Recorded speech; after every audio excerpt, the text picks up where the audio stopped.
Hey guys, it's Weeb Union. I'm here with some updates on Crimea, Donetsk, and Bakhmut front. First, on the Crimean front, there are now explosions in and around Saki airport. There are reports of two ammo depots being blown up.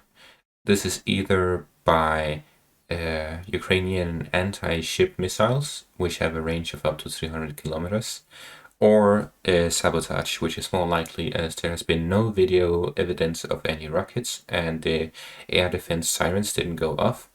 So most likely there's sabotage that blew them up.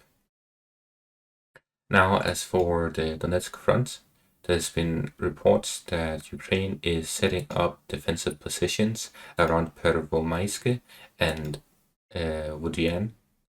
This is most likely shows that they have given up on Pisky and that the Russians will clear it out within a few hours, if not one day or two. And then finally, there's reports that, according to Ryber, Spearn is actually taken by Russia. This means that it's most likely ongoing fighting around Ivano-Darivka, but it may not be the case, as there's also fighting around Verkhnokamiansky.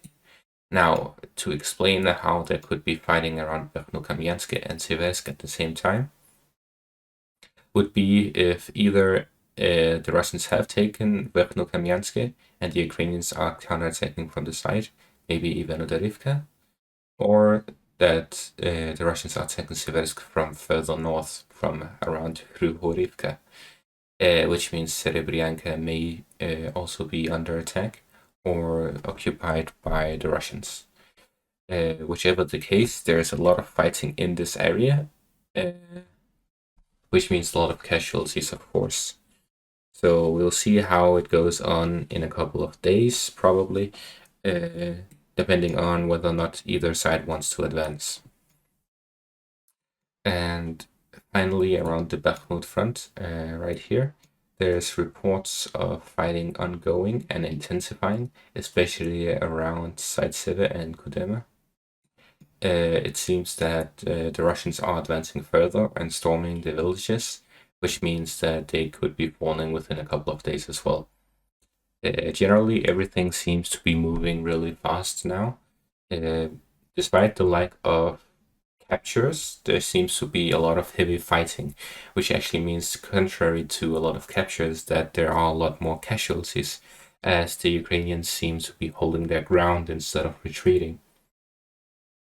Usually there are three stages of war. The first one is the battle of attrition, where they shoot at each other with their artillery. The second one is when one side starts assaulting and running up to the villages to take them, going down village by village, building by building. This usually is the point where there's the heaviest fighting and a lot of people die. And then finally, as soon as the fighting has become enough and that people start falling back, that's when we see a lot of captures, and that usually means a lot of prisoners of war, as especially the Russian army is heavily mechanized, which actually allows them to outmaneuver the Ukrainians. So if the Ukrainians give up a position, they usually become prisoners. That is most likely why they're deciding to fight instead of retreat, because they know if they retreat from, for example, Kudema to Mykolaiivka, then the Russians will probably catch them around here, and they will either become prisoners of war or fight in the open field where they will most likely die. That's it for this update. Thanks for watching and have a great day. Subscribe. Do it. I know we want to. Do it.